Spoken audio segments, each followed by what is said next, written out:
Hello दोस्तों, आपका स्वागत है हमारे चैनल पे। आज का जो टॉपिक है उसका नाम है लिपिड केमिस्ट्री। इसमें हम लिपिड क्या होता है, इसका स्ट्रक्चर क्या होता है, इसका मेटाबॉलिज्म जैसे कि लिपोजेनेसिस, लिपोलाइसिस, बीटा ऑक्सीडेशन सब के बारे में डील करेंगे। तो आप हमारे चैनल के साथ बने रहिए और फर्दर नोटिफिकेशन के लिए लाइक और सब्सक्राइब करना ना भूलें। चलिए आगे पढ़ते हैं। सबसे पहले आउटलाइन क्या क्या पढ़ेंगे। लिपिड का डिफिनीसन, उसका general function, characteristic, fatty acid के बारे में, ट्राई एसाइल ग्लिसरॉल के बारे में, फॉस्फोलिपिड के बारे में, स्टेरॉयड, स्फिंगोलिपिड और उसके डेरिवेटिव। ये सुन के बहुत हार्ड लग रहा है, लेकिन जैसे जैसे आप आगे बढ़िएगा ये इजी लगे। ये है लिपिड मेटाबॉलिज्म। लिपिड मेटाबॉलिज्म में हम क्या पढ़ेंगे, जैसे कि हम डाइट में खाना खाते हैं, ठीक है, तो वो किस फॉर्म में रहता है, तो वो रहता है ट्राई एसाइल ग्लिसरॉल। अब ट्राई एसाइल ग्लिसरॉल होता क्या है, तो ग्लिसरॉल प्लस 3 फैटी एसिड। जब ये एक एंजाइम है जिसका नाम है लाइपेज, लाइपेज की मदद से ये क्या होता है, ब्रेक डाउन होता है और बन जाता है फ्री फैटी एसिड। इस प्रोसेस को कहते हैं लिपोलाइसिस। लिपो मतलब लिपिड, लाइसिस मतलब ब्रेक डाउन, ठीक है। तो क्या हो जाएगा, triacylglycerol break down होके बन जाएगा फ्री फैटी एसिड, और उसको फिर से स्टेरिफिकेशन करेंगे तो वो बन जाएगा ट्राई एसाइल ग्लिसरॉल। यहाँ तक समझने में कोई प्रॉब्लम नहीं है। अब ये जो फ्री फैटी एसिड है इसका क्या भविष्य हो सकता है, तो इसको अगर हम ब्रेक डाउन करेंगे तो बन जाएगा एसाइल कोएंजाइम ए। याद होगा एसाइल कोएंजाइम ए का कहाँ पे यूज होता है, जब हम कार्बोहाइड्रेट का मेटाबॉलिज्म पढ़ रहे थे तो ग्लाइकोलाइसिस पायरूवेट में चेंज होता है, पायरूवेट फिर एसिटाइल कोएंजाइम में चेंज होता है, एसिटाइल कोएंजाइम ए चला जाता है क्रेब्स साइकिल में और क्रेब्स साइकिल में जाके वो एटीपी का फॉर्मेशन करता है, ठीक है। तो यहाँ पर भी देखिए क्या हो गया, फैट ब्रेक डाउन करके एसिटाइल कोएंजाइम में बन गया। लेकिन अगर हमको फिर से फ्री फैटी एसिड बनाना है तो यही एसिटाइल कोएंजाइम का यूज करके हम फ्री फैटी एसिड बना सकते हैं। उस प्रोसेस को कहते हैं फैट सिंथेसिस। क्या, फैट सिंथेसिस। यहाँ तक समझ में आ गया। अब देखिए ये एसिटाइल कोएंजाइम का क्या है, ये कीटोजेनेसिस होगा और बनाएगा एसीटो एसीटेट। या तो वो क्या करेगा, क्रेब्स साइकिल में जाएगा और बनाएगा CO2, या तो वो कोलेस्ट्रॉल सिंथेसिस में जाएगा और बनाएगा कोलेस्ट्रॉल। और एक और है, ये एसिटाइल कोएंजाइम में एक और जगह से आता है, कार्बोहाइड्रेट के मेटाबॉलिज्म से, जो अभी बताया था ग्लाइकोलाइसिस से ब्रेक डाउन होकर पायरूवेट बनता है, पायरूवेट से वो उससे एक कार्बन निकलता है तो वो बनता है एसिटाइल कोएंजाइम ए, ठीक है। तो यही सब पूरा ओवरऑल प्रोसेस हमें पढ़ना है लिपिड के बारे में। इसको देख के ज़्यादा कन्फ्यूज मत कीजिए, ये धीरे धीरे बहुत ही ईजी होने वाला है। सबसे पहले लिपिड, लिपिड होता क्या है, ये एक ऑर्गेनिक कंपाउंड है, ठीक है। ये ऑर्गेनिक कंपाउंड है और वाटर में डिजॉल्व नहीं करता है, ठीक है। याद रखिएगा लिपिड एक ऑर्गेनिक कंपाउंड है और ये वाटर में डिजॉल्व नहीं करता है। तो ये फिर डिजॉल्व करता किस में है, तो ये डिजॉल्व करता है एसीटोन में, बेंजीन में, क्लोरोफॉर्म में और ईथर में, ठीक है। यहाँ तक समझ गए। जैसे कि हम लिपिड को आप तेल समझ लीजिए, तेल और पानी का मिक्सअप करिएगा तो कभी होगा नहीं होता है। तो किस में होता है मिक्सअप, ईथर में, एसीटोन में, बेंजीन में और क्लोरोफॉर्म में। और ये सब जो है ईथर, ये सब ये क्या है, नॉन पोलर सॉल्वेंट है। क्या है, नॉन पोलर सॉल्वेंट था। जो हमारा H2 है वो क्या है, ये पोलर सॉल्वेंट है, क्योंकि इसमें कुछ डालने पे वो ब्रेक डाउन हो जाता है, ठीक है। अब तो जब ये नॉन पोलर सॉल्वेंट में घुलनशील है, इसका मतलब जो हमारा लिपिड का मॉलिक्यूल है वो क्या है, नॉन पोलर है, ठीक है। यहाँ तक समझने में कोई प्रॉब्लम नहीं है। लिपिड टूटकर कितना एनर्जी देगा, 9 ग्राम। जैसे कि कार्बोहाइड्रेट 1 ग्राम टूटेगा तो हमें 4 कैलोरी मिलेगा, प्रोटीन 1 ग्राम टूटेगा तो 4 कैलोरी मिलेगा। वैसे ही अगर फैट टूटेगा तो 1 ग्राम में 9 कैलोरी देता है, कितना, 9 कैलोरी देता है, ठीक है। तो जैसा कि हमें पता है जो हमारा जो हमारा फ्री फैटी एसिड है वो मेनली कहाँ पे रहता है, एडिपोज टिश्यू के फॉर्म में हमारे बॉडी में स्टोर रहता है, ठीक है। वही बाद में ब्रेक डाउन करता है CO2, H2O और ATP में, और हमें कितना देता है, 9 कैलोरी देता है।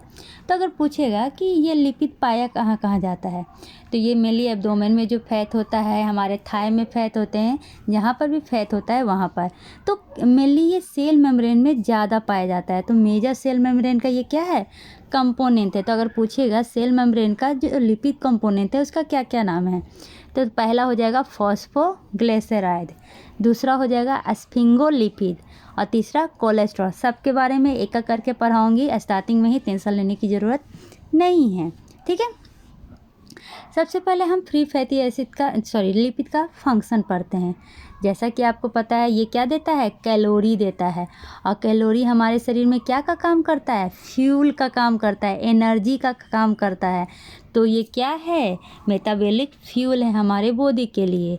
और ये क्या है, जो फैटी एसिड है ये हमारे ये लिपिड फॉर्मेशन का बिल्डिंग ब्लॉक है। जैसे प्रोटीन का जो बिल्डिंग ब्लॉक था वो क्या था, अमाइनो एसिड, कार्बोहाइड्रेट का मोनोसैकेराइड। वैसे ही लिपिड का क्या होता है, फ्री फैटी एसिड, ठीक है। अब ये जो ट्राइग्लिसराइड है ये कौन सा फॉर्म है, ये वही फॉर्म है जिसमें हमारा फैटी एसिड स्टोर होता है। अगर कोई क्वेश्चन पूछेगा हमारे अंदर जो लिपिड स्टोर होता है ब्रेक डाउन होके किस फॉर्म में, तो ट्राइग्लिसराइड फॉर्म में ये हमारे बॉडी में स्टोर होता है। कहाँ पर स्टोर होता है, तो एडिपोज टिश्यू में, ठीक है। समझने में कोई प्रॉब्लम नहीं है। अब समझते हैं फॉस्फोलिपिड के बारे में। फॉस्फोलिपिड क्या है, अभी ऊपर पढ़ा, ये क्या है, कंपोनेंट ऑफ अवर मेम्ब्रेन में, जो हमारा मेम्ब्रेन होता है ना उसका ये कंपोनेंट है, और ये मेनली एराकिडोनिक एसिड में पाया जाता है। आप सुने होंगे जैसे कि हमारा मेम्ब्रेन जो हमारा स्किन है वो रैप्चर करता है, तो फॉस्फोलिपिड लाइपेज ए एंजाइम एक्टिव होता है, जो मेनली क्या करता है, एराकिडोनिक एसिड को क्या करता है, एक्टिवेट करता है। मतलब मेम्ब्रेन हमारा क्या से बना हुआ है, एराकिडोनिक एसिड से बना हुआ है, ठीक है। और ये जो फॉस्फोलिपिड है ये क्या करता है, तो इनोसिटोल ट्राइफॉस्फेट को भी क्या करता है, एक्टिवेट करता है। और मेनली ये क्या करेगा, डाइग्लिसराइड भी यूज करेगा सिग्नल ट्रांसडक्शन के लिए। अब ये स्फिंगोलिपिड क्या है, तो जैसा कि ये फॉस्फोलिपिड क्या है, हमारे मेम्ब्रेन का कंपोनेंट है, वैसे ही ये स्फिंगोलिपिड हमारा जो सेंट्रल नर्वस सिस्टम है ना वहाँ का ये कंपोनेंट है। ये मेम्ब्रेन में भी पाया जाता है, लेकिन जो स्फिंगोलिपिड है ना वो सेंट्रल नर्वस सिस्टम के लिपिड का मेन कंपोनेंट होता है, इसके रूप में हम जानते हैं। कोलेस्ट्रॉल ये भी मेम्ब्रेन में पाया जाता है, अभी ऊपर ही देखे थे कंपोनेंट ऑफ मेम्ब्रेन में क्या था, फॉस्फोलिपिड, स्फिंगोलिपिड और कोलेस्ट्रॉल था, ठीक है। तो ये तीनों तो मेम्ब्रेन में पाया ही जाएगा। एक्स्ट्रा क्या है, तो स्फिंगोलिपिड सेंट्रल नर्वस सिस्टम में पाया जाता है, फॉस्फोलिपिड एराकिडोनिक एसिड के फॉर्म में पाया जाता है, और जो कोलेस्ट्रॉल है वो बाद में प्रीकल्सर बनता है वाइल सेल और स्टेरॉयड हार्मोन का, ठीक है। अब और भी क्या हो सकता है, तो हमारा वाइल सेल, जैसा कि आपको पता है लिपिड क्या है, वाटर में सोल्यूबल नहीं है, तो हम इसका डाइजेशन कैसे करेंगे। तो जैसा कि हम एक सिंपल एग्जांपल बताती हूँ, पानी और क्या है, तेल को हम घोल नहीं सकते हैं, तो हम इसमें क्या करते हैं, डिटर्जेंट ऐड कर देते हैं। डिटर्जेंट ऐड करने से क्या होता है, एक माइसीली का फॉर्मेशन होता है, जिसमें झाग के अंदर क्या होता है, हमारा तेल फंसा हुआ रहता है, और ये क्या होता है, थोड़ा सॉल्यूबल लगता है पहले की अपेक्षा, ठीक है। तो ये वाइल साल्ट वही काम करता है, ये क्या करता है, लिपिड में को तोड़ने का काम करता है। किस प्रोसेस के द्वारा, इमल्सिफिकेशन प्रोसेस के द्वारा, ठीक है। स्टेरॉयड क्या है, ये एक इंट्रासेलुलर सिग्नल है जो रेगुलेट करता है जीन हार्मोन को। आपको पता है स्टेरॉयड जैसे सेक्स हार्मोन, जितने भी सेक्स हार्मोन हैं वो क्या के बने होते हैं, स्टेरॉयड के बने होते हैं। अब अगला क्या है, इकोसानोइड क्या होता है, तो ये एक रेगुलेटर होता है हमारे फिजियोलॉजिकल फंक्शन के लिए। विटामिन्स, विजन इस में काम आता है, ठीक है। कीटोन बॉडी ये भी हमारा मेटाबॉलिक फ्यूल है। चलिए अब देखते हैं हमारा मेन, ये क्या है, तो ये है कार्बोक्सिलिक एसिड, ये क्या है, अल्कोहल है। यहाँ तक समझ में आया, ये है कार्बोक्सिलिक एसिड, ये है अल्कोहल। कार्बोक्सिलिक एसिड का स्ट्रक्चर देखिएगा, तो C डबल बॉन्ड O, एक तरफ R, एक तरफ OH रहता है। ये OH जो रहता है यही बाहर निकलता है। और अल्कोहल का क्या है, R और OH। देखिए O क्या है, R के साथ स्ट्रॉन्ग बॉन्ड बनाया हुआ है, लेकिन H क्या है, वीक बॉन्ड बनाया हुआ है, तो इसका क्या निकलेगा, H निकलेगा। तो यही कार्बोक्सिलिक एसिड और अल्कोहल में कार्बोक्सिलिक एसिड का OH, अल्कोहल का H निकल के बाहर क्या हो जाता है, H2O हमारा बाहर निकल जाता है और दोनों मिलके क्या का फॉर्मेशन करता है, ईस्टर का फॉर्मेशन करता है। क्या का, ईस्टर का। याद रखिएगा, कार्बोक्सिलिक एसिड और अल्कोहल मिलके क्या बनाता है, ईस्टर बनाता है। ठीक है, क्या होता है, कार्बोक्सिलिक एसिड का OH और अल्कोहल का H दोनों निकल जाता है और उसके बाद ये जो O ग्रुप है वो यहाँ पर आके जुड़ जाएगा। देखिए यहाँ पर क्या हुआ, ईस्टर का फॉर्मेशन हुआ। ठीक है, याद रखिएगा, कार्बोक्सिलिक एसिड अल्कोहल से मिलके ईस्टर का फॉर्मेशन करता है। अब क्लासिफिकेशन ऑफ लिपिड। तो क्लासिफिकेशन इसका बहुत तरह से होता है। तो सबसे पहला जो क्लासिफिकेशन है वो है सिंपल। देखिए जो क्लासिफिकेशन लिपिड का करते हैं तो वो हो जाएगा सिंपल लिपिड, कॉम्प्लेक्स लिपिड और डेराइव्ड लिपिड। सिंपल लिपिड में क्या आता है, तो ट्राई एसाइल ग्लिसरॉल्डिहाइड, ऑयल, तेल जो होता है, वैक्स, और क्या आता है, एस्टेरॉयड। ये सब क्या होते हैं, सिंपल लिपिड में आते हैं। ठीक है, अब पूछेगा कॉम्प्लेक्स में क्या आएगा। कॉम्प्लेक्स मतलब दो चीज़ से मिला हुआ, जैसे कि फॉस्फोलिपिड। यहाँ इसमें क्या क्या मिला हुआ है, एक तो लिपिड मिला हुआ है, एक फॉस्फो मिला हुआ है।